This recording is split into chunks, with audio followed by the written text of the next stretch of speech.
serve as a catalyst for change, a resounding call to address the root cause of senseless violence. Thank you. Thank you for your statements this afternoon, and your strength definitely shines through your statements this afternoon, so thank you for those statements.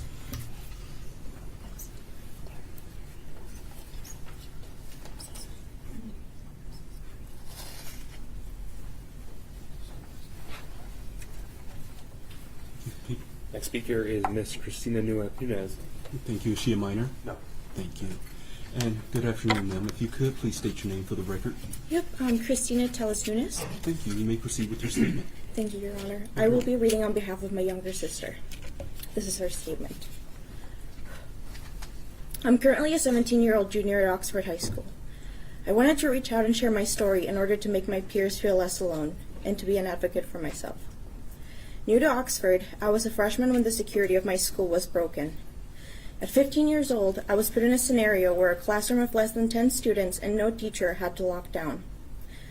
The first classroom behind the bathrooms, room 325, had 2 doors and little resources to use. However, as a group, we managed to move a filing cabinet to block the door, gather scissors, textbooks, and any classroom materials we could find in order to defend ourselves. I cried and hid under a desk while I called 911.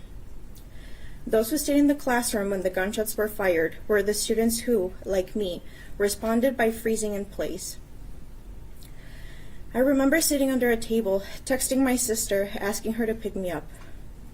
Asking, I don't know if it's a realistic drill, but we heard gunshots and I'm scared. Could you pick me up when this drill is over? I remember writing notes to my family in case something happened to me. They were the first thing on my mind. I remember finding out that night through social media that a sweet girl like Hannah passed away. When I moved to Oxford, I didn't know anyone, but I'll never forget Hannah's kindness as she helped me brainstorm ideas that could help me fundraise for my project. Sweet suggestions of jewelry making and bake sales motivated me to branch out more at school. Her compliments in my math class always made me feel welcome. I owe her so much for making Oxford feel like home. No student should ever have to fear for their safety in school. For months after November 30th, I struggled with sleeping due to the nightmares I would have. I needed outside help for me to sleep.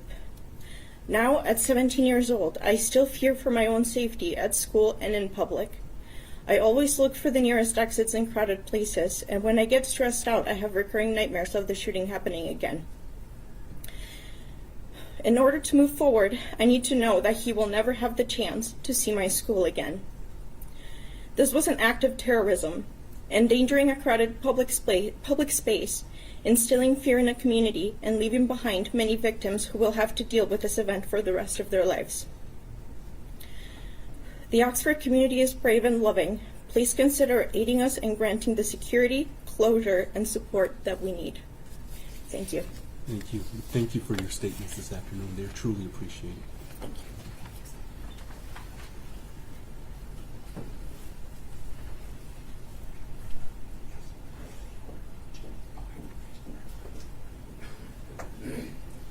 you. The student's uncle who will be reading on his behalf. Thank you. Good afternoon, sir. If you could, please state your name for the record. My name is Jeff Bean. Thank you. You may go ahead and proceed with the statement. Thank you. I'm reading today for my niece Imani Tenorio Penter, who was a junior at Oxford High School in November of 2021. Deputy William Bean has worked at Oakland County Jail for 36 years. He became a second father figure when I was 3 years old. I look up to him every day. And even though he has been a sheriff deputy for this long, I can confidently say that I have never heard a live gunshot until November 30th, 2021. That day was filled with loss. The loss of my best friend, the loss of trust, the loss of my childhood, and the loss of respect for a lot of people. I've been walking around the curb hall at OHS. I passed room 256 and kept going. I was supposed to be in room 242 that day, but instead, I was in 244. I did what an average high school student would do. I stopped in the hallway and talked with my friends before class. That is when I heard something I had never heard in my life. When I heard the second shot fired, I realized what it was, and it was terrifying. I was the last one to enter my classroom door, panicking and shaking. The window that was directly next to my head was shot out as I walked through the doorway. I slammed the door shut, ran into a desk very hard, which left my legs swollen for a couple of weeks. I was in the room with about 20 to 25 other students, no teacher, and a door that was unlocked. I felt fear, but I also felt the need to be strong for the kids in the room. At 12:51, I called 911, and my friend spoke to the operator. I was scared, hurt, in shock, and I could not for the life of me stop shaking. I left that school with nothing but disgust. Like everyone involved, I have my triggers that I must live with every day. I should not have to live with these triggers. I should be proudly in college with no fear that I will be hunted down. But I do have this fear. I am grateful for an amazing family of 5 who I look up to every day and who help me to heal. Sherry, Buck, Trent, Ty, and Tate are and will always be my role models. Tate Muir was killed on November 30th. And what did the Muir family do in the aftermath? They created an organization to help other kids like the shooter, so they have support, so this will never happen again. They are the strongest family I know. Helping others is what we should be doing. But instead, we're here today trying to decide if the shooter should have life in prison with or without a chance of parole. This person should have life in prison with no chance of parole because Tate, Hannah, Justin, and Madison have no chance of going to college, no chance of getting married, no chance of having children, or even simply eating dinner at the table with their families again. I am overwhelmed by the unfairness these 4 families have to suffer through and the 7 who are going through a very long recovery process. The shooter stole something for which I will never be able to forgive him. I also know the shooter wants to see this terrible trauma students, staff, and our community members went through on that day. But what he needs to know is this: our community is way too strong to allow that. So instead, we fight for what is right. We open beautiful gardens. We build and create organizations. We continue to share our art. And we donate organs. Thank you. Thank you, sir, for the statements this afternoon. I appreciate it. Thank you.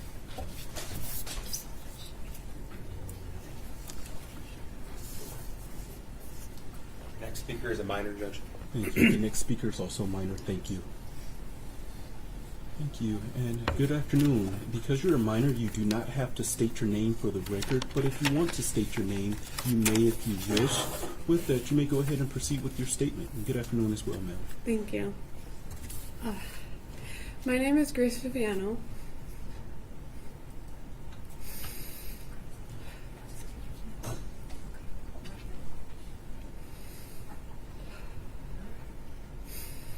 And on this day, November 30th, I was 15.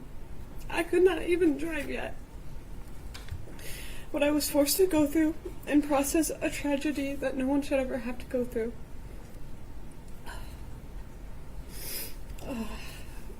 And I never thought this would ever happen at my school.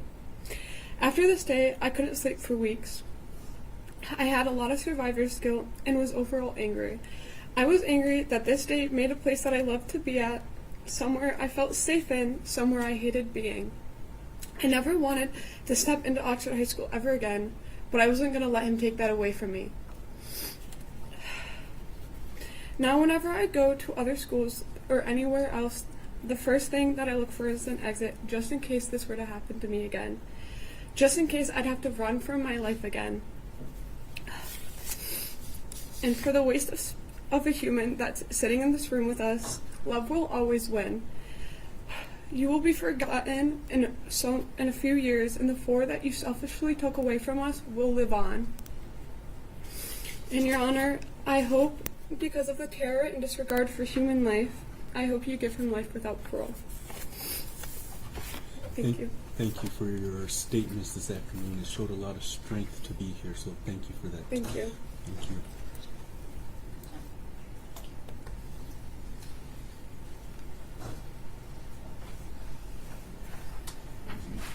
Next speaker is Catherine Waymaster.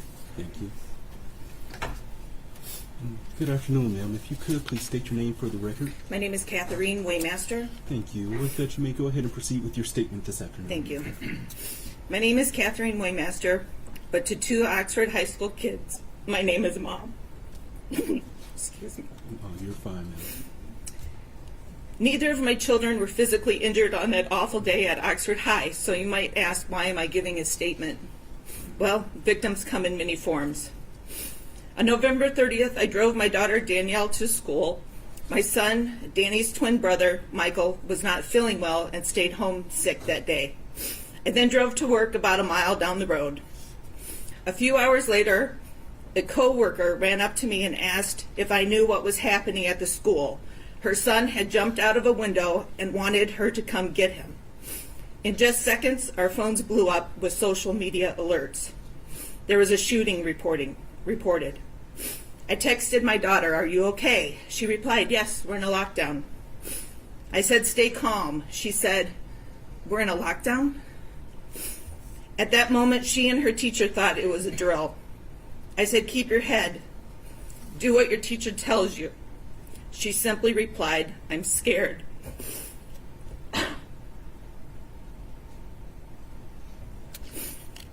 I ran out of work and headed to the school. I arrived in minutes before roads were closed and the bulk of the emergency responders had arrived. The radio announced that a shooter was in custody. But of course, no one knew at that point if there was only one. I watched as hundreds of emergency responders arrived. I watched ambulances unload empty stretchers and leave with full ones.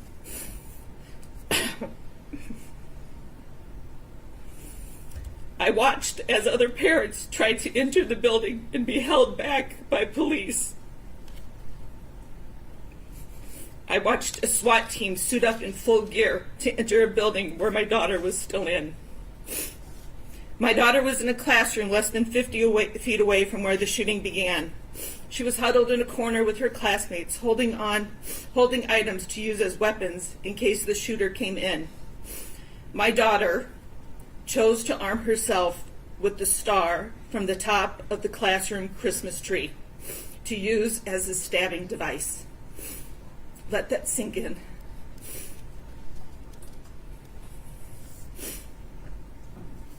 We continued to text. My daughter was using her Apple Watch because her phone was across the room in a holder along with all the phones of her classmates. It was by the door. Phones were ringing and buzzing like crazy as parents were trying to connect with their kids. My daughter was in that classroom because she wanted to drop off her backpack before she went to the bathroom. She had just left her friends, Phoebe and Eli. They would walk together almost every day at that time. Had she not detoured, had she stayed with her friends, what would have happened? That weighs heavy on her mind.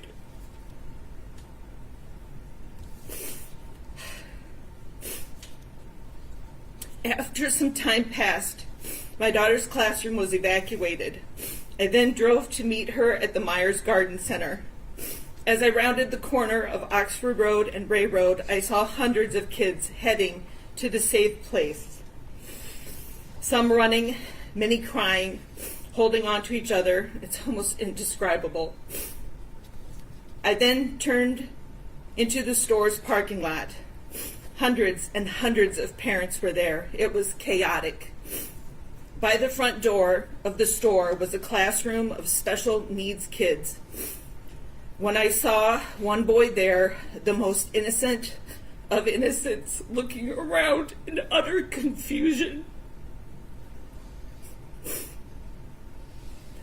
I knew at that very moment that true evil had come into our lives.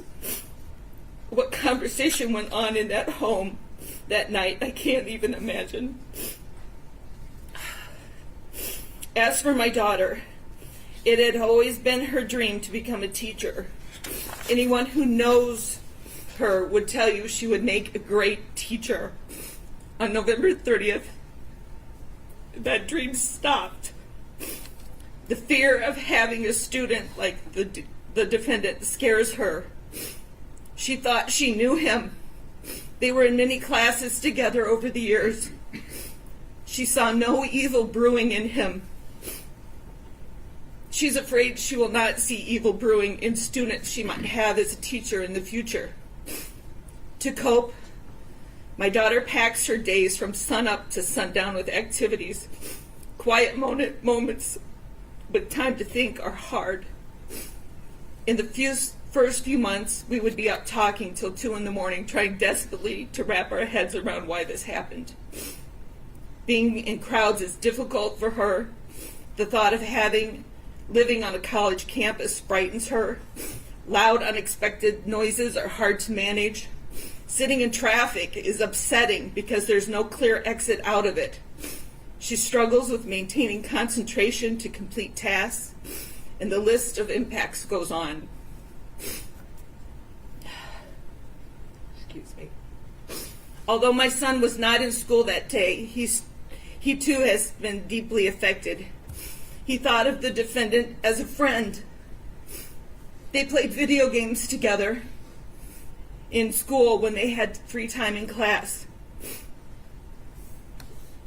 The defendant would help him with homework in class. My son trusted him. My son trusted you.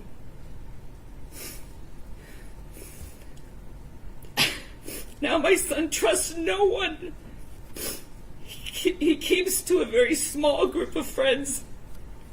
He was not a fan of school before the shooting, and now every day is a struggle to get him to even show up. He hates being in that building. He dropped out of sports, moved to some online classes because he doesn't want to be on campus any longer than he needs to. He can't wait to be done and graduated this spring. Mike has decent grades. Imagine what he could accomplish if he actually wanted to be there. My son, like a lot of the boys from Oxford, struggle with controlling anger, and his emotions are extreme. Oxford is a small town community, has a small town community feel. It seems that everyone kind of knows everyone. So many notable things have happened to my circle of friends because of these events, and I'd like to share a few. The kids of Oxford School were forced to leave their belongings in school that day. Hundreds of cars remained in the parking lots because the keys were in the backpacks they left behind. One friend's son held vigil over his dead friend's car so no one would mess with it while it was parked there. At a town vigil, a sound system crackled, sent the crowd running in all directions. A co-worker of mine was trampled and broke her collarbone. I found my kids huddled in fear in the basement of an old building. My friend's daughter refused to go anywhere without a support dog by her side. Another friend of mine had 4 kids in the school at the time. She described her home as a minefield because she never knew what kid would break down at any given moment. Another friend's daughter desperately wanted to return to school. She would drive there, but she sat in her car in the parking lot for hours, too afraid to go in the door. Sadly, she was not the only one sitting in the car trying to work up the courage to enter. Another friend's son had given the shooter a friendly "what's up" fist bump as they passed each other in the hallway minutes before the shooting began. He's racked with guilt, wondering if he could have stopped it all. Another friend's daughter-in-law was in her second year of teaching when the shooting happened. She quit her job, and she feels like her whole time in college was a waste, as she will never return to teaching. Every student enrolled at the time now has an asterisk on their school transcripts that denote grades or test scores unavailable due to school shooting. Neighboring communities have been so supportive, but that too comes with problems. Every sporting event, every competition, concert, meet, collaboration, get-together began with soft, thoughtful words and moments of silence. Our students would have to try and perform. It was like, hey, your friends are dead. So sad. Play ball. How many scholarships were lost? We'll never know. A rift has emerged in this community over how the school is handling things. It's ugly and it's sad. There's a saying, I hope I don't look like what I've been through. Our kids are desperately trying to act like normal teenagers, yet in the back of their heads, this event taints every moment they try to enjoy. I have a lot of parent friends, and each one of us has one or more children grieving in so many different ways. It's heartbreaking. I feel that each of these kids deserve justice. There were nearly 1,800 students and staff in the building that day, nearly 300 first responders, and hundreds of parents like me all left to pick up the pieces of the defendant's quest for fame. On the count of terrorism, I ask this court to sentence Ethan to the maximum allowed, and I want to thank you for this consideration.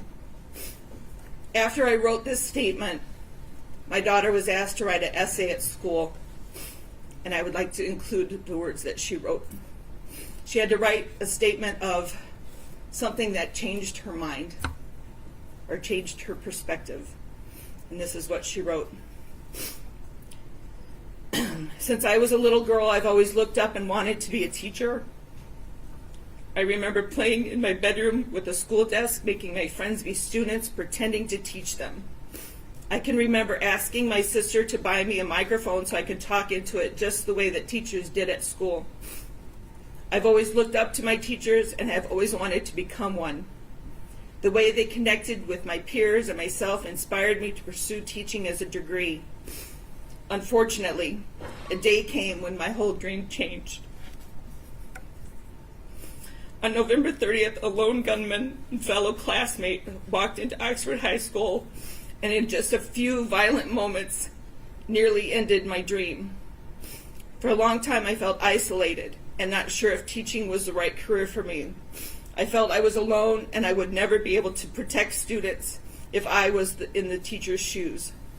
I started to explore other degrees, but nothing sparked me the way that teaching always has. I soon realized that I could not let the actions of one troubled individual stifle my passion for teaching. I know I will always have uneasy feelings walking in public spaces, such as schools, malls, movie theaters. This event has left a permanent scar on my mind. But since this time, I have found the love for teaching again. I have shadowed many teachers. I feel that if anything is to occur, I would be able to protect those students rather than anyone else. I have now been accepted to OU for elementary education, and I would not change a word. Thank you. Thank you. First off, good luck to your daughter at Oakland University. Thank you for your statements this afternoon, as well as the statements of your daughter. I listened very closely, so I truly appreciate that. Yeah. Thank you.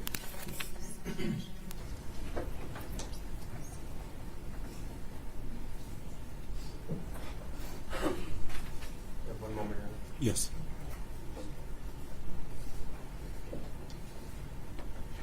Judge, our advocates are going to confirm that nobody else is here to read. A minor student did ask that I read his statement for him. Thank you. You may proceed.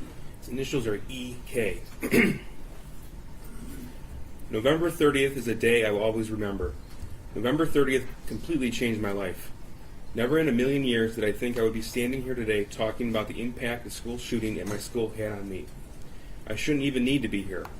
But on November 30th, that all changed, and that distant thought became my reality, as well as everyone else in the Oxford community. Everyone knows what happened that day, so I won't share anymore, but I will tell you exactly how this boy changed my life. Ever since that day, I have constantly tried to find ways to heal and live with this new reality of life. What is this new reality? This new reality of life all stems back from the events that took place that took place that day. I feel as if I can't live a life without worrying or being afraid of reliving what happened on November 30th. The thoughts of reliving that day haunt me. I think about it all the time, and that is something that shouldn't happen. I'll go to class and I'll constantly look for an exit. I'll be at a party and I watch everyone and not be able to have fun because the constant thought of something going wrong will always be in the back of my mind. Those events took my innocence in a way that I will never be able to get back. I used to be able to have fun and enjoy every moment of everything, but now I struggle to have fun because one individual took that away from me. At times, I hate that I am the way I am. I want to be able to have fun and live a normal college experience. But instead of having fun, I feel like I need to be proactive in case something happens, and I need to protective in case something happens. I need to get my people that I love out. Another big thing that hurts is when I go home from school, I expect to hang out with all of my closest friends from high school. Many of them I can and still do hang out with. However, one of them got taken away from us. And instead of hanging out with him, I hang out with his family and remember him and all the good times. Or I go sit at his grave. When I'm around anything or anyone that reminds me of Justin, I get overwhelmed, as if he's there with us, but not physically. Even though it feels good to know he's there, it's still the hardest part. On that day, not only did I lose one of my best friends, but I also lost a teammate and one of my mentors. I played football with Tate and was on the verge of quitting, but if it wasn't for him and another teammate, I would have lost so many amazing memories and things I will forever hold. In the locker room, I see how Tate led everybody, and even throughout the school, I strive personally to lead like him. At the time, I was 18. An 18-year-old should never have to experience the events that my community and I experienced. Nobody should, ever. Now, almost 2 years later, I still struggle with the effects and feelings that I developed after that day. As for sentencing, I feel like all of the community wants only one thing, which would be for this boy to be sentenced to life without parole. To end off my impact statement, I just want to say that this is very hard for me. Not because of the person sitting across the room with handcuffs, but because it's hard to relive everything that happened over and over again. I also never wish this pain on anybody else, and I could never imagine how the families feel, and I think about them daily. I love everyone in the community and will never forget. Thank you, Judge. Thank you, Mr. Case. Judge, we have no further victim impact statements. Thank you. With that, counsel, please approach.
With that, we're going to take about a 10 to 15 minute break. To those in the gallery, please be seated until the defendant has left the courtroom. As I indicated, when we come back, I will hear from the people, I will hear from the defense. At that time, and then the court will give its ruling. With that, deputies, you may take the defendant.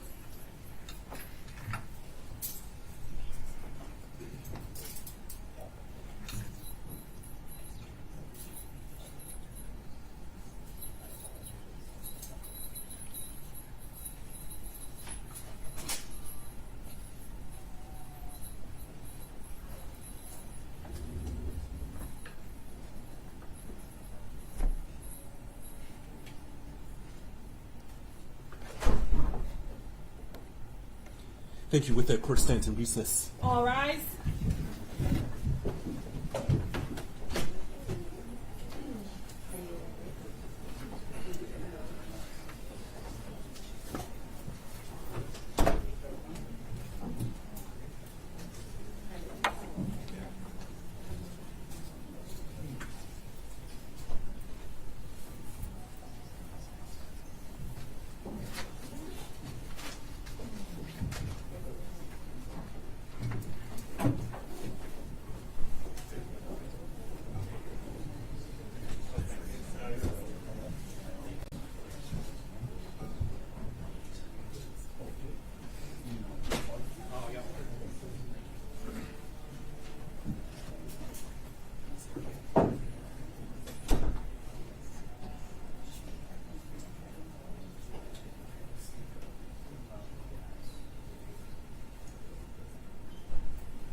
Amy, can you just watch the cord?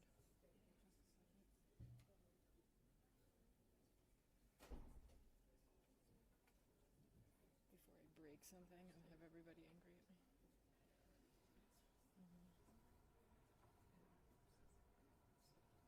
Oh, I think the tables are too close to each other. Way heavier than I thought. Oh, yeah, that is not moving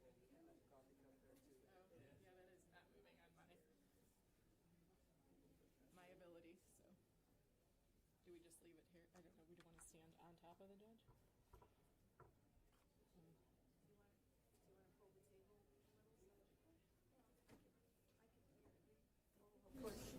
It isn't going to take much, actually.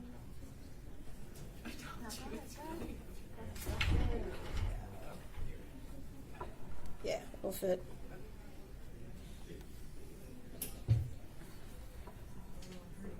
What's the blue wire, though?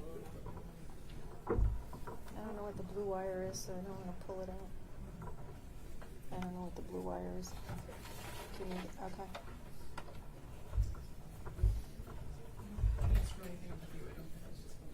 Is that about, is that good?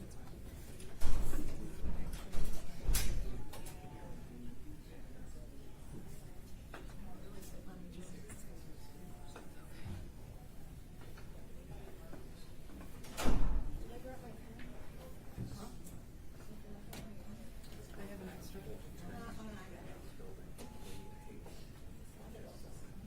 Oh, there it is. I got it. Yeah.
Thank you. You may be seated.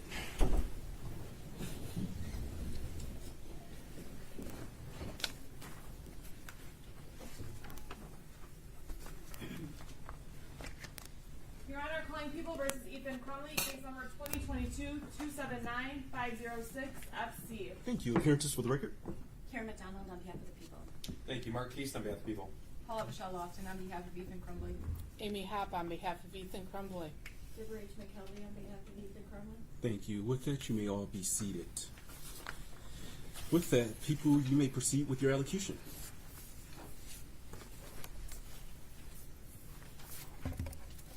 Your Honor, we presented extensive evidence at the Miller hearing. I know the court has read our briefs. I do not intend to make any of those legal arguments here and rely on the testimony and the briefing that we did during that hearing. I do need to address, however, newly additional arguments that the defendant made in his sentencing memorandum, referencing the guidepost report and essentially placing the culpability on the school officials. I want to say that there's not any dispute based on that report and all of the other facts that we know that there were numerous failures on that day by various individuals. But none of those failures diminished defendant's responsibility and the culpability for the decisions that he made up to and during the school shooting. And in arguing that other actors should have done more to intervene and stop him from his own planned, conscious actions, defendant fails to acknowledge that he consciously chose not to reveal his plans and that he, along with his parents, sought to cover up the fact that his parents had just bought him a gun.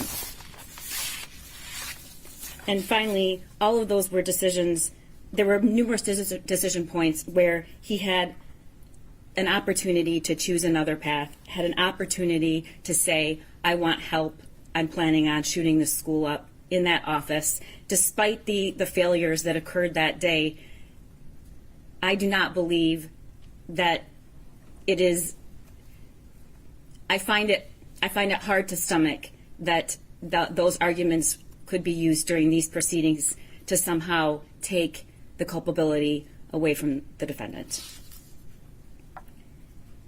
The court heard from some of the victims during the Miller hearing. However, as the defense argued and objected numerous times, it was not a victim impact statement. That hearing was indeed not about victims, not about hearing from victims. It was about the defendant and his actions. Your Honor, today was about victims. Today we learned their names, their faces, and we heard their voices. It's been 2 years. 2 years. The statements made here today are just a small portion of the victims, and their statements are only brief, but they reflect hundreds and hundreds of others. I'm not sure if the court is aware, but there were a lot more victims who initially intended to give their oral statements, and as today approached, and even today, decided that wasn't something that they could do, which is further evidence of the trauma. It's impossible to give anyone a realistic description of what the last 2 years have been like for these students, brothers, sisters, teachers, dads, moms. It takes courage to stand before the court in this room and relive the most painful thing that has ever happened to someone. It will take courage and grit every single day for the rest of their lives. We will all go home when this is over. But for these victims, there is no going home because their loved one is not there. And their kids are forever changed, injured, traumatized, and working to get through each day, as you heard every single one of them tell you.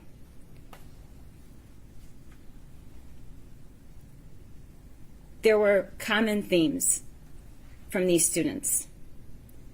They don't trust anyone anymore. They don't trust any place anymore. They don't think they're safe. Some can't sleep. Some have to sleep in their parents' room. There's a deep, deep loss of safety, loss of loved ones. But most importantly, what I heard was they lost themselves. And they're working very hard to find who they were, with the acknowledgement that they will never be the same. And these are people who don't have a scratch on them from that day. Unfortunately, the data and the research support what you heard today. Escaping without a physical harm, we know, for hundreds and thousands of children and educators who survive these tragedies carried out, leave scars for years to come. And the research is abundant that there is long-term detrimental impact of such childhood trauma on a person's mental and physical health and their ability to function throughout the rest of their life. The terrorism conviction and charge gives these students and parents a voice, and I thank you for hearing it.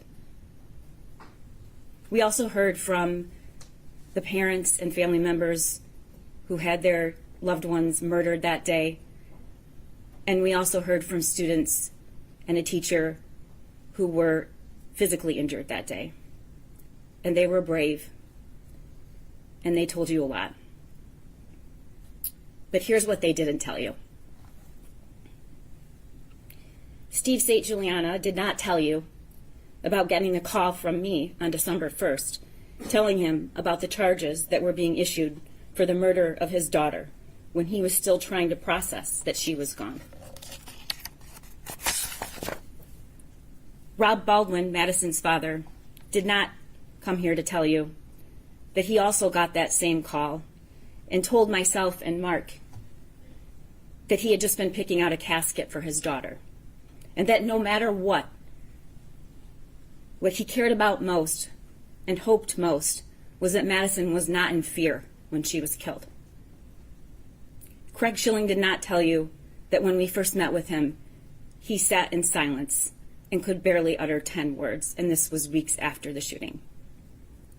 Jill Suave, Justin's mother, did not tell you what it felt like to just a few months ago be given the sweatshirt Justin was wearing that day and being grateful she had it, even if it had his blood still on it. Molly Darnell did not say that when we first met her, she said how hard it was to even come to our office because it was on the same grounds as the jail where the shooter was. Buck and Sherry Muir didn't tell you what it was like to finally hear during the Miller hearing what their son's last few minutes in this world were like when they heard Christy Gibson Marshall say she stayed with him, she talked to him, she told him he was loved.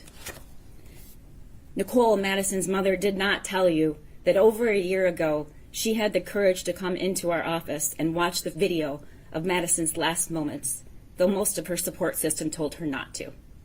She did not say that watching her dear Madison crouch down against the wall with her hands over her head in terror as the shooter walked to her and shot her at close range, that it was like losing Madison all over again.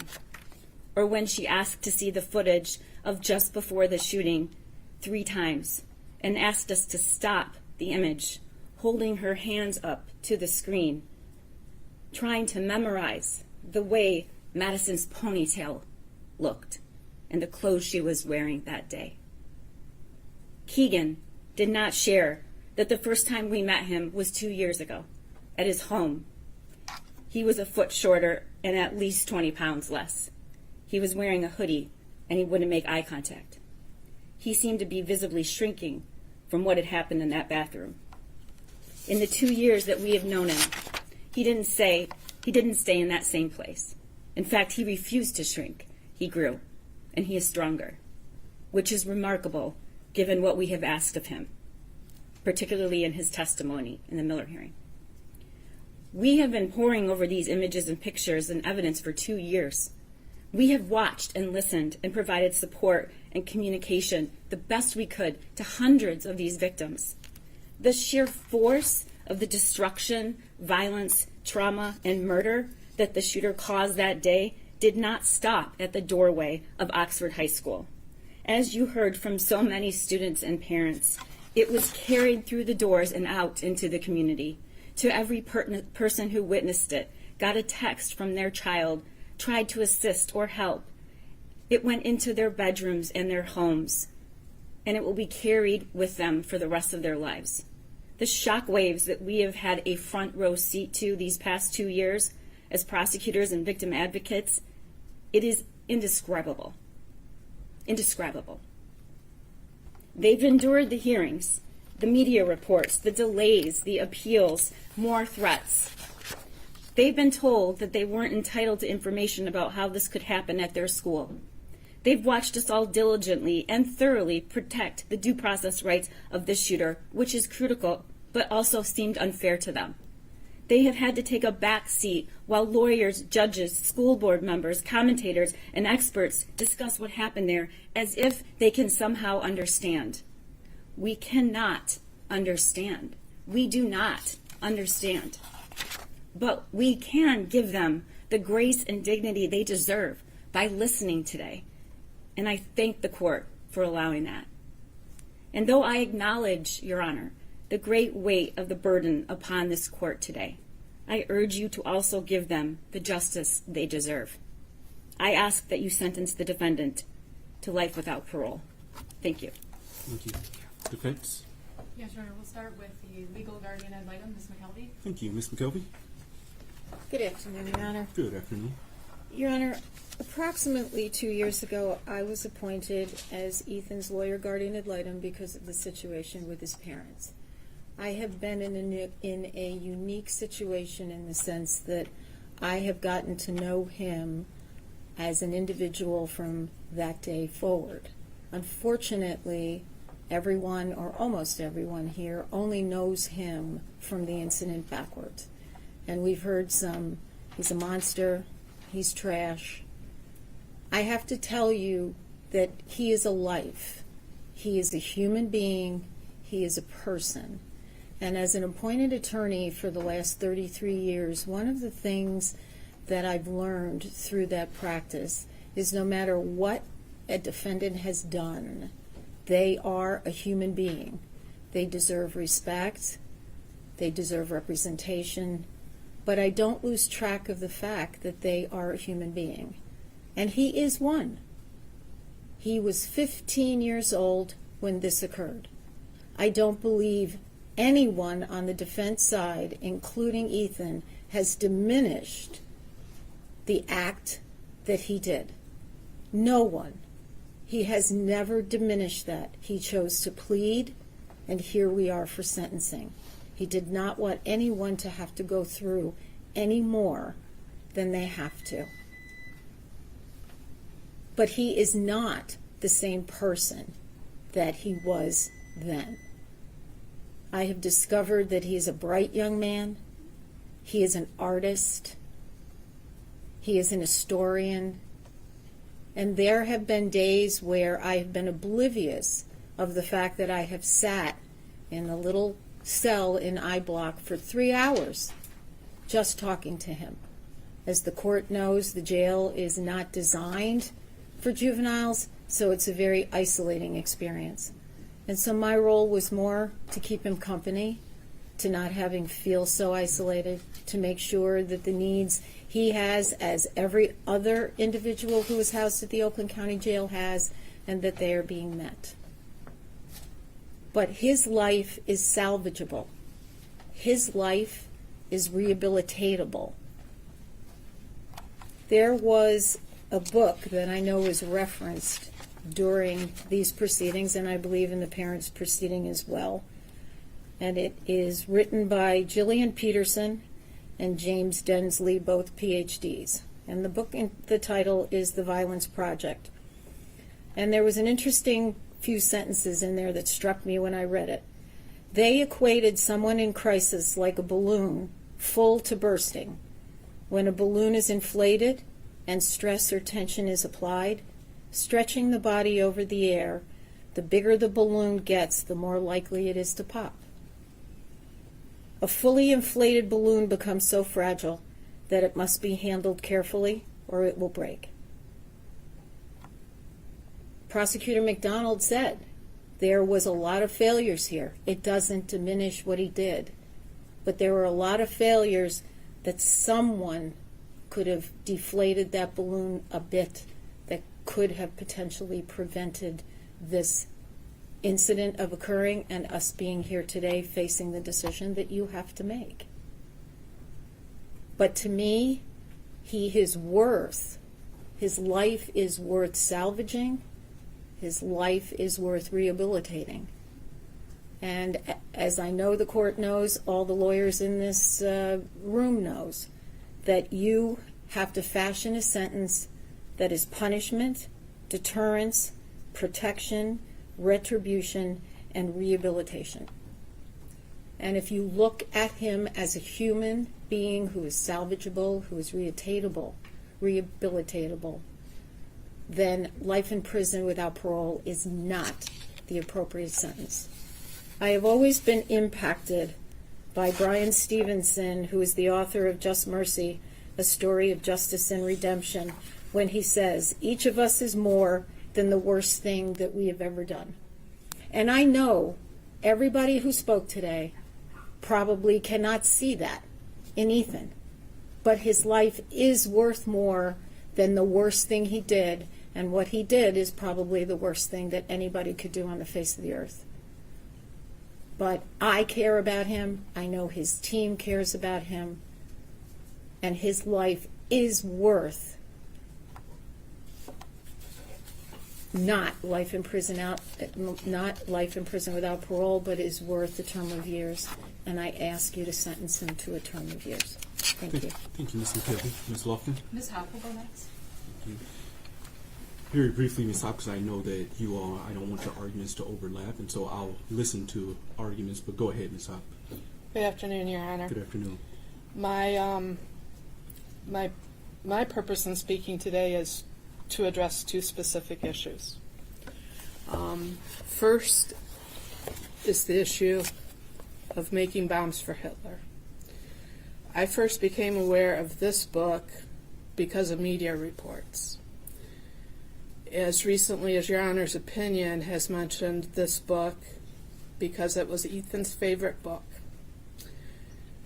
This book is published by Scholastic Publications, which, as Your Honor probably knows, and many people in this room do know, Scholastic is an organization, a company that specifically provides books to schools.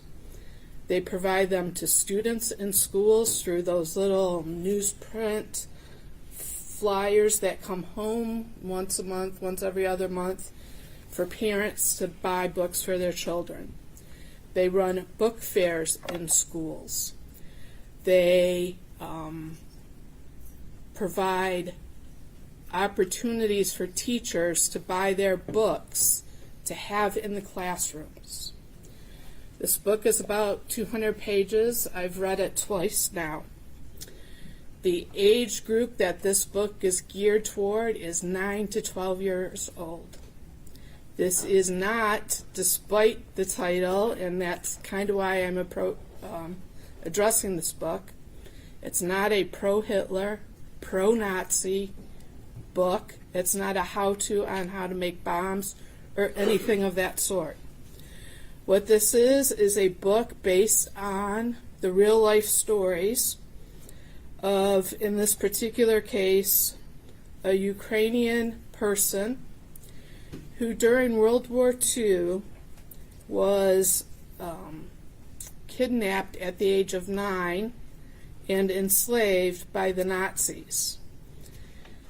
These stories came to light after the fall of the Soviet Union in 1991. Ethan loves history. This book is about the 9-year-old main character who once was kidnapped, was thought of as a useless person because of her age by the Nazis who took her. She went on to arrive at the first work camp where she was enslaved, to be treated as, referred to, and called as subhuman solely because of her ethnicity being Eastern European. It follows her as she worked in the very brutal slave labor camps, as first in the laundry, then because of her, and I use quotes for these, deft tiny hands, attention to detail, and patience, was moved to the metalworks building of that work camp. At the metalworks building of that camp, they prepared the bombs that the Nazis used. Her specific job was to load those metal bombs with gunpowder. She and the 5 other girls, because they were all maybe 15, 13, 11, 9 years old, came up with the idea of replacing the gunpowder with the dirt around their work facility in order to purposely sabotage the bombs of the Nazis, because they were anti-Nazis. They were hoping for the day when the Allies would free them not only from Hitler, but from Stalin and his force or influence over the Ukrainian citizens. This is one book in a set of 3, each from a different perspective. This particular young lady had a younger sister whose life was very different. At the end, when the war was over, this book, as well as the second book, who's about a friend of hers from the camps, talk about going from camp to camp, looking to reunite families, and how they did that with messages. It also indicates that they weren't able to successfully return to their country of Ukraine or Russia, because under Russian law, at that point, Stalin considered them Nazis because they had worked in these enforced, enslaved labor camps. It's actually a very captivating series, and even as an adult, I enjoyed it. And I'll disclose I have a major in history, so history is also close to my heart. I can definitely see why, as somebody who enjoys history, Ethan would have liked this book. And again, because the title is so misleading about the contents of the book, I thought that was important to bring to the court's attention. Secondly, and I'm not going to detail or go over again the testimony of Dr. Romanowski from the Miller hearing, but I do want to talk about our prison system very briefly. The goal of our prison system is punishment and rehabilitation, and we know that because there are cells with doors that lock, but there are also programs. There are education opportunities, employment skills programs, job training programs, counseling programs, and even programs geared toward re-entry into society. There is a parole system, which Dr. Romanowski talked about, and I want to fill in a couple of blanks there. If given a term of years, which I am asking the court to do, Ethan would be eligible at the minimum number of years for parole. There is a board that would review his eligibility. Part of what they look at is a worksheet that includes all of the crimes he's committed, all of the programming he's participated in, and the extent to which he participated. It takes into account tickets and discipline that he incurred, if any, in the system, his mental health, And they also calculate the statistical risk of reoffending. This is all brought down to a number which tells them what risk Ethan or any other defendant in the prison system has of reoffending, low, medium, or high. And that's part of the basis of the parole board's decision.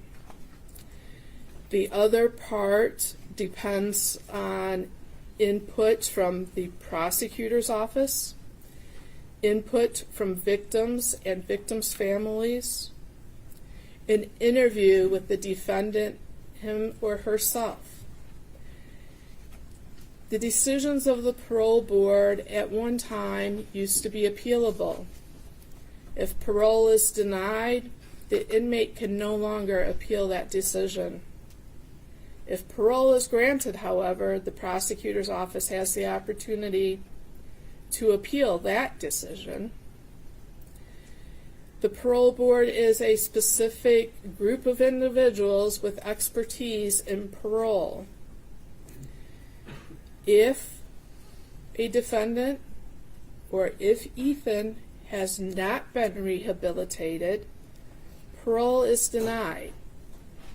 And as Dr. Romanowski testified, in a situation such as Ethan's, it would be denied for probably a period of 5 years. There could be a situation where, depending on Ethan's participation, that he may be eligible for parole within the lower numbers if he were given a term of years. It could also be a situation where, depending on the parole board, he would not until he hit the maximum period sentence under a term of years. Considering the period that is currently under law, 60 years, plus the 2 years he would have to do as a felon using a firearm in the commission of the felony, he could be in prison for 62 years under the term of years Your Honor has as an opportunity or an option to impose today. That would put him at around age 77. So even a term of years is a very, very lengthy sentence and may likely be a life sentence. But what it does do is give Ethan the opportunity to demonstrate to everyone that he can be rehabilitated, that he is redeemable, and that he can make amends and contribute in a positive way to society upon his release. I join the comments made by Ms. McKelvey, as well as I'm sure those that Ms. Lofton will make. The Ethan I met 2 years ago is not the Ethan that sits here today for sentencing. He has made remarkable progress in addressing his issues. That's not to say he doesn't have a ways to go, because he does. But that's to say he's demonstrated that he can change himself for the better. And for those reasons, I ask Your Honor to consider a term of years as opposed to life without parole. Thank you, Ms. Lofton. Your Honor, nothing that I discuss is meant to be an attempt to take away from the pain and loss that we just heard about. The pain is palpable, it is real, and I don't mean to invalidate that with my comments. But as Ethan's defense attorney, my job is to tell this court what I know about Ethan and what I believe the sentence should be. We submitted a lengthy sentencing memorandum, and I know the court takes time to review all that, so I'm not going to repeat everything. But due to the gravity of this decision that the court will make, I want to highlight a few things. I would first like the court to know that Ethan is supported today by his aunt, who came in from out of state. Also, a number of juvenile lifers were here this morning, but had to return back to work. I know that the court reviewed the letters that we submitted, and we ask that you continue to consider those prior to sentencing. I first met Ethan on December 4th of 2021. That day I met a broken, an extremely sad and hopeless kid. He didn't look up. He didn't make eye contact. He barely spoke. In the first few months, I wasn't sure that we would actually make it to sentencing. He was depressed and still suffering from the mental illness that he came in with. After being arrested, he never saw the news or social media or the vigils that were held. He committed these acts and then was locked in a vacuum. When we had the initial placement hearing, it was the first time that he experienced the anger of his community and the pain that he caused. He did not take that lightly. Over the last 2 years, I have watched him go through all of the stages of grief. Ethan has never bragged about what he did. Ethan dreaded in court hearings because, unlike what has been said about him and what he wrote in that journal, he doesn't like attention. After being on medication and seeing a psychiatrist for 2 years, after having upwards of 175 visits with me, visits from Miss Hopp and Miss McKelvey, after talking to his aunt weekly, reading the Bible, reading novels, and spending so much time in solitary confinement, he is a different person. He has already made so many changes, and he is remorseful. He has been able to keep out the dark voices and thoughts. He sees the wrongs in his thinking and his actions.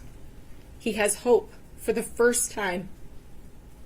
He tries to be better every single day, and I am confident that he will continue to do that in the Michigan Department of Corrections, whatever your Honor's sentence may be. At the Miller hearing, the prosecutor introduced internet searches that Ethan made concerning punishment in Michigan. They also showed parts of his journal where he talks about a life in prison.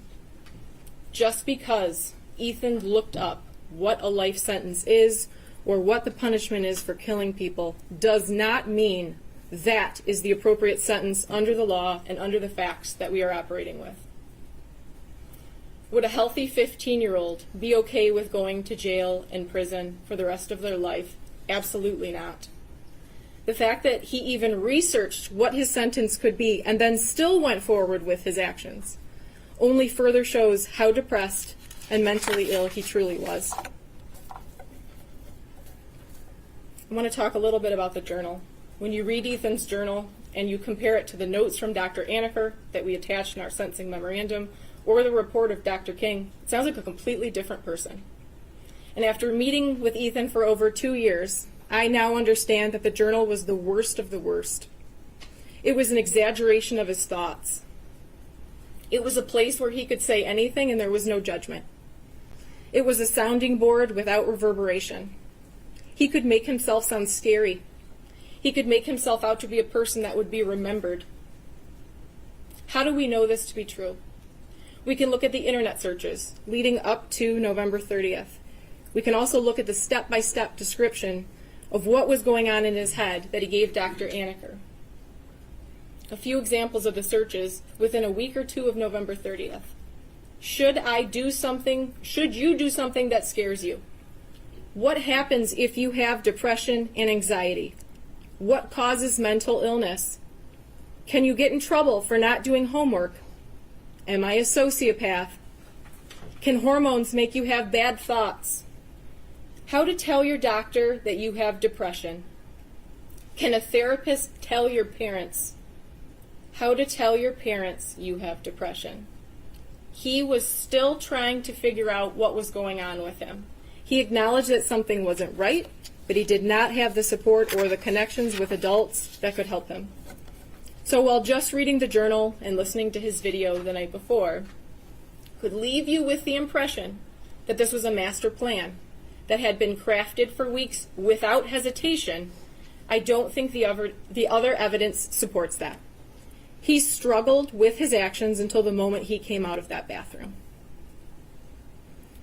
I want to touch briefly on the guidepost report, and I have never said that that report diminishes Ethan's culpability. Ethan pled guilty, not even no contest, and wanted to move directly to sentencing. Dr. Colin King, in his detailed report and while testifying, discussed implicit bias as a reason that the school acted in such a manner when dealing with Ethan. He came to this conclusion because nothing made sense about Ethan being sent back to class.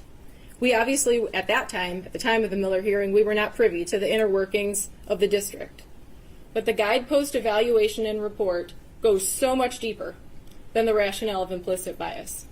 The report says the school failed Ethan. The report found that the school should have conducted both a threat assessment and a suicide intervention assessment in light of Ethan's conduct, and he should not have been sent back to class. The report says they had a student with recent mental health concerns raised by a teacher who previously had mostly flown under the radar at a big school with poor grades, fair attendance, and no serious discipline history.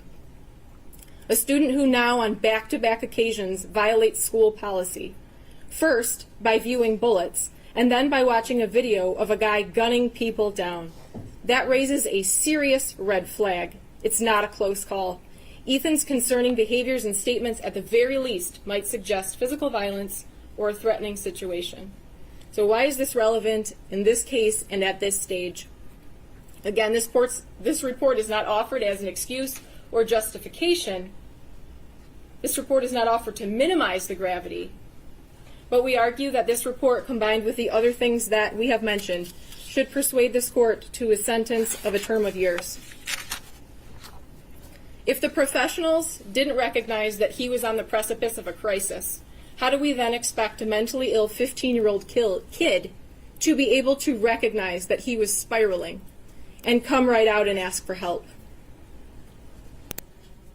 How can we expect a 15-year-old boy to tell a counselor that he had no relationship with his deepest, darkest secrets, the thoughts that took over his mind? Finally, I want to discuss rehabilitation. Montgomery versus Louisiana.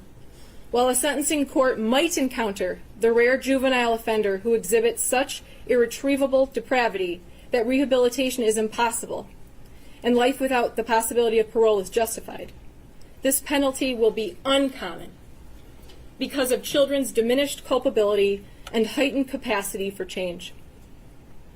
When there is no evidence that the defendant could not be rehabilitated, there is no reason to conclude that the defendant, like the great majority of youths, lacks the capacity to change and mature. People versus Taylor. No one has a crystal ball. And while it's impossible to say that Ethan will be able to be rehabilitated and be a productive member of society worthy of release, it will not be impossible to make that determination with decades of daily records of his behavior and human interaction. The parole board can evaluate everything that you do not have at this point to determine if he is rehabilitated. If you give Ethan a term of years, he will have to prove himself every single day. In my sentencing memorandum, I attached triumph reports from Sato that highlighted a number of juvenile lifers that were released under Miller. I also attached a number of letters from those same individuals who are supporting Ethan. In each of those cases, 20 to 30 years ago, a judge told them that they couldn't change, that they were irreparably corrupt, and they were wrong. Many of those individuals had no idea that the law would ever change or that they would get another chance to be released into society. Even knowing that, they did good things in prison. They took classes. They stayed out of trouble. They became better people. And when the laws changed and the court found that they could be released, they became productive members of society. Rehabilitation is possible, and those people are living proof. We are looking at the ability to be rehabilitated. We need not actually prove that complete rehabilitation has happened. He has participated each week in therapy and is on medication by his own choice. He has taken those initial steps to change. Ethan Crumbley is not the rare juvenile offender who exhibit such irretrievable depravity that rehabilitation is impossible and life without parole is justified.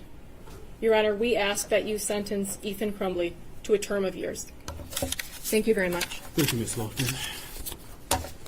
With that, Mr. Crumbley, is there anything you would like to state before I pass sentence? Your Honor, may he stand? Yes, you may.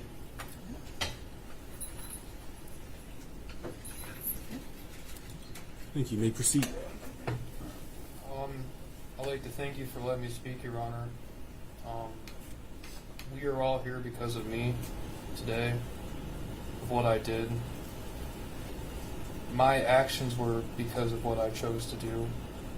I could not stop myself, but I am the one who led to why we are here today.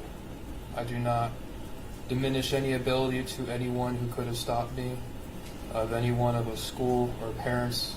They did not know, and I did not tell them what I planned to do, so they are not at fault of what I've done. I am a really bad person. I have done terrible things that no one should ever do. I have lied, been not trustworthy. I've hurt many people, and that's what I've done, and I'm not denying it, but that's not who I plan on to be. Whatever sentence it is, I do plan to be better than I am. I don't know if you'll believe that, but records of 15, 20, 25 years can show that it will change. Because it may not show it now with only 2 years of records, but I am trying. And all I want is for the people I hurt to just have a final sense of culpability, that justice has somewhat been served in any capacity that they can recognize it with. Any sentence that they ask for, I ask that you do impose it on me, because I want them to be happy, and I want them to feel secure and safe, and I do not want them to worry another day, because I really am sorry for what I've done, for what I've taken of them. I cannot give it back, but I can try my best in the future to help other people, and that is what I will do. So, thank you, Your Honor. Thank you.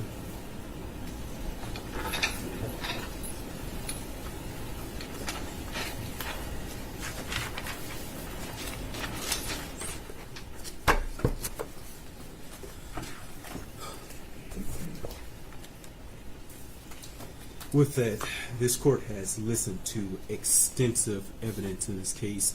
I heard 4 days of testimony from the Miller hearing.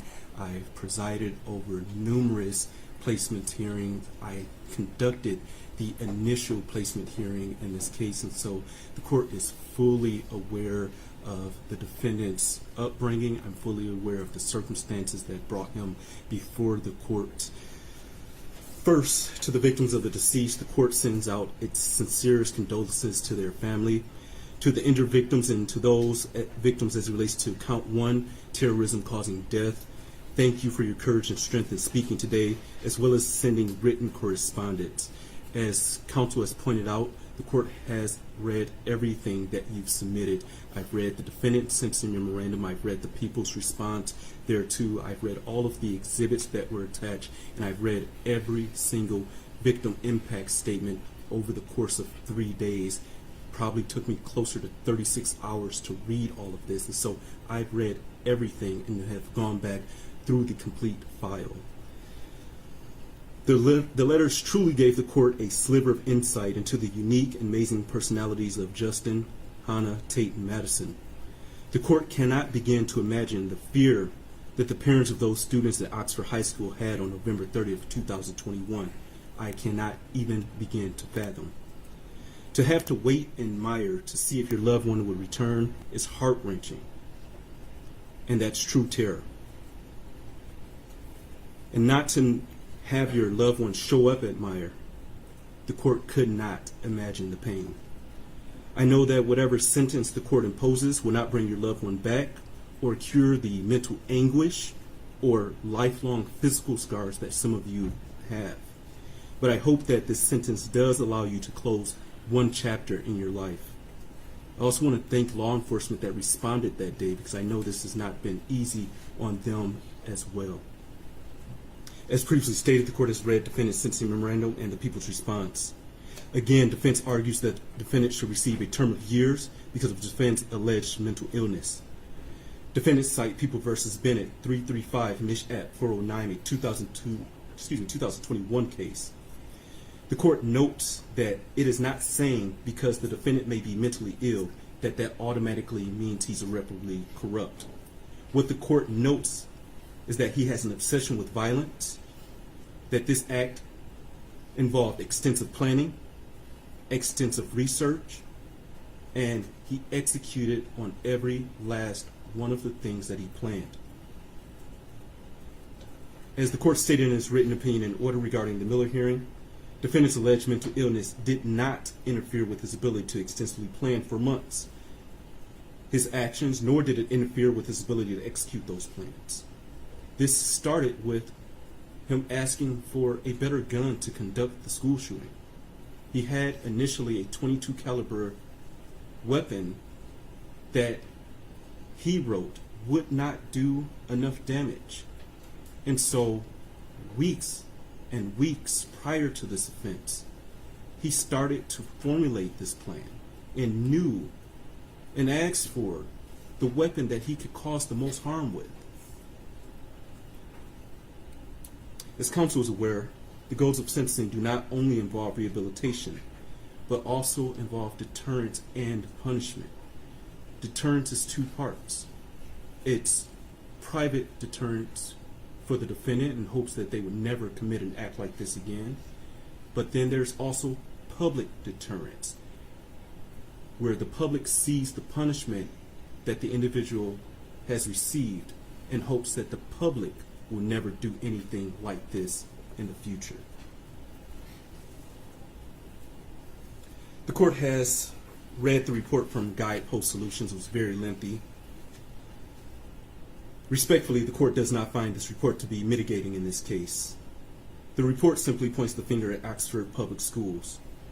While the court agrees that more possibly could have been done, that issue is not properly before this court. We are here for sentencing based upon the defendant's actions, not the alleged shortcomings of others. As the defendant pointed out himself, he took responsibility. And he himself is not asking this court for a term of years.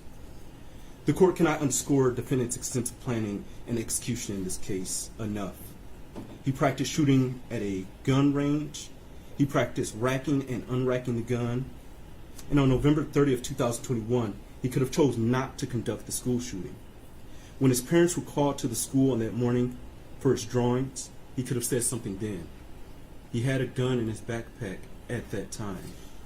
When the school counselor advised the parents to please get him help within the next 48 hours, he could have stopped then and simply accepted the help that was going to be offered for him. Because according to the reports, his mother said that she'd get him the help. He could have changed his mind.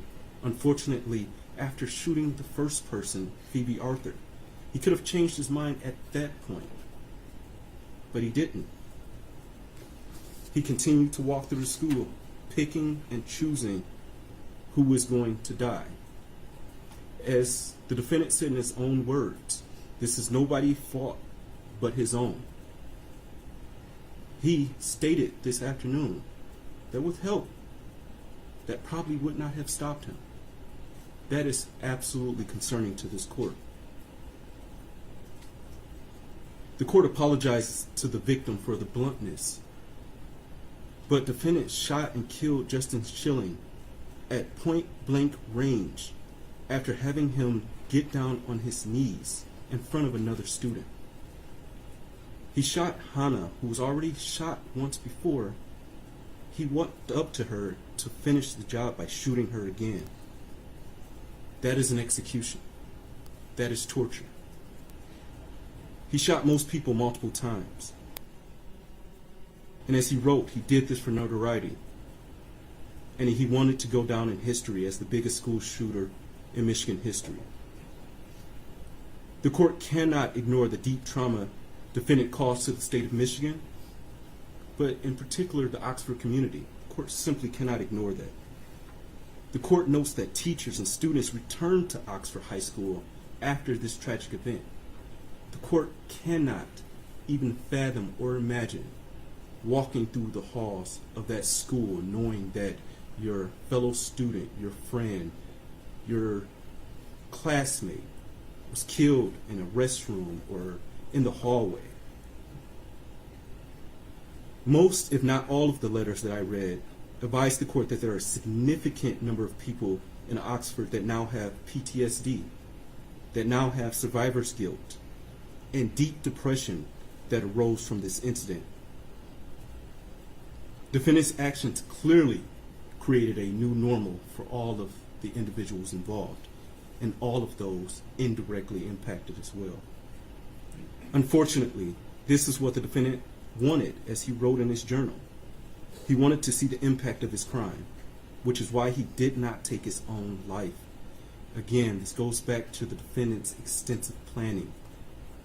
He chose not to die on that day because he wanted the notoriety. The terror that he caused in the state of Michigan and in Oxford is a true act of terrorism.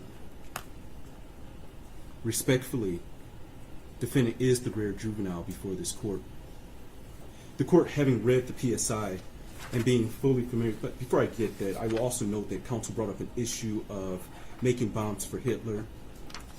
The court, that does not change the court's opinion about the defendant's obsession with violence. I thank Ms. Hopp for bringing that to my attention, but it still does not change the court's opinion about him being obsessed with violence, because his obsession was also outlined in the websites that he visited. His obsession was also outlined in his extensive drawings of violence.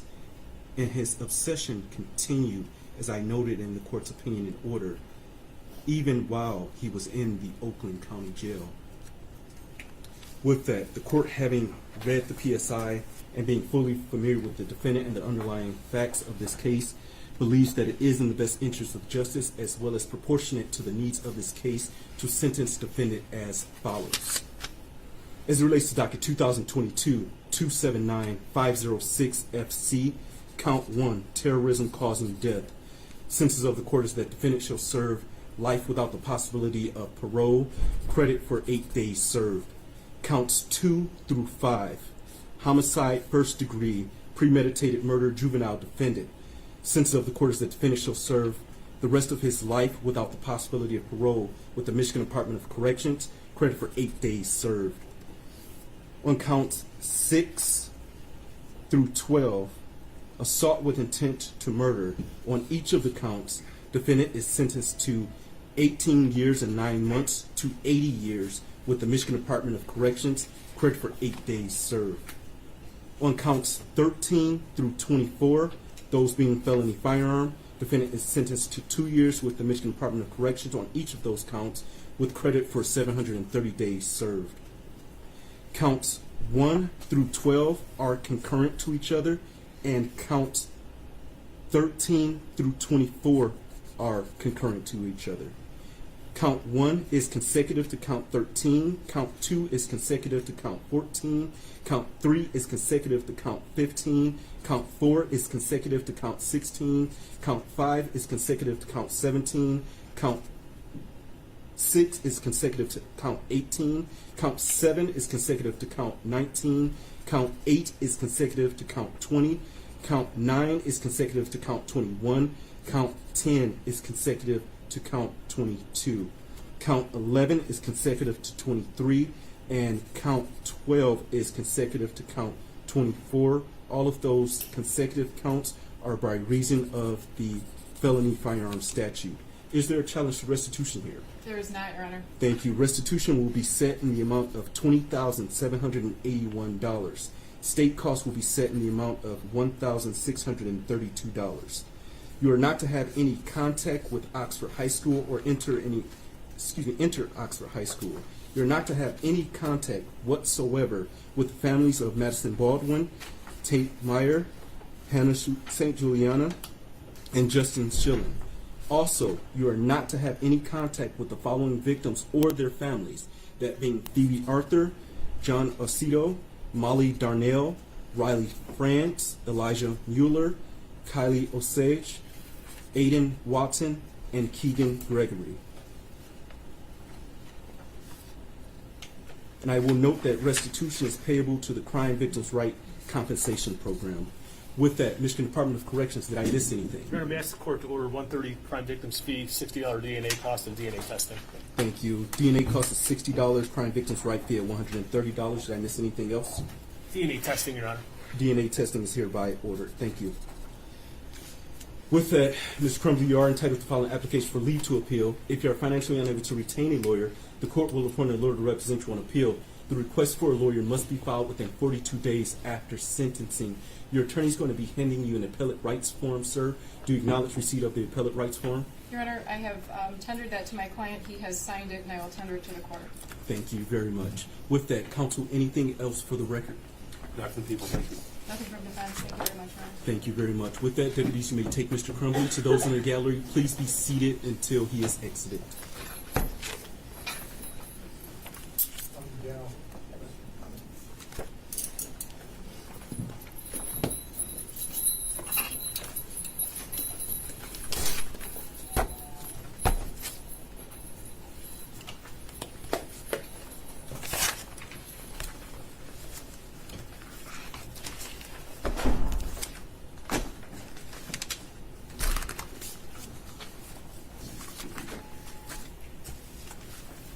With that, thank you all. The court will stand in recess. All rise.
Any relief on his part? He is relieved that this is done. He has been in solitary confinement for 2 years. For someone that is very, very young, that's difficult. So I know he is happy to move forward and wants to look forward to the ability to be rehabilitated. Ms. Lofton, did he shared with you what he was going to say in court prior to that? We have discussed, obviously, I can't tell you exactly Sure. what we discussed. We talked about the possibility of him making a statement, but today that was all him. All him. So did you know he was going to say, I take responsibility, your sentence is what I want? I did not know what he was going to say. What did you think when he said that? I'm proud of him. It's a first step to healing for the community and for him moving forward and dealing with a lifetime that's going to be extremely difficult. Any sense of remorse from him? Absolutely. Specifically, anything that was said? Well, I can't tell you exactly what he's told me, but over 175 visits I've had with him, there is remorse. What's in 2 years? What's changed? Dramatic changes, you're saying. So, how do those changes come about? Well, I think medication, seeing a therapist, having positive adults in his life. Like I stated, I visited him.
Not listening. But yeah, so we're the pool camera. And I said, everything good? Oh, it's great. It's great. It's great. Your camera one. Yeah. And on Instagram, someone said, oh, we love your camera. Yeah. Well, I teared it a few times, but it's felt like a long time in there. that's great.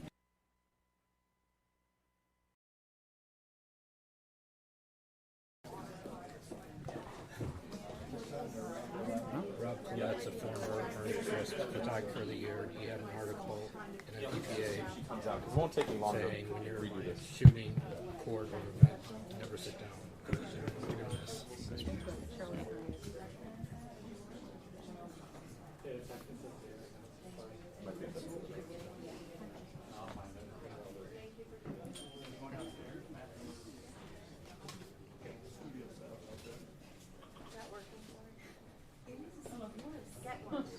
This picture counts.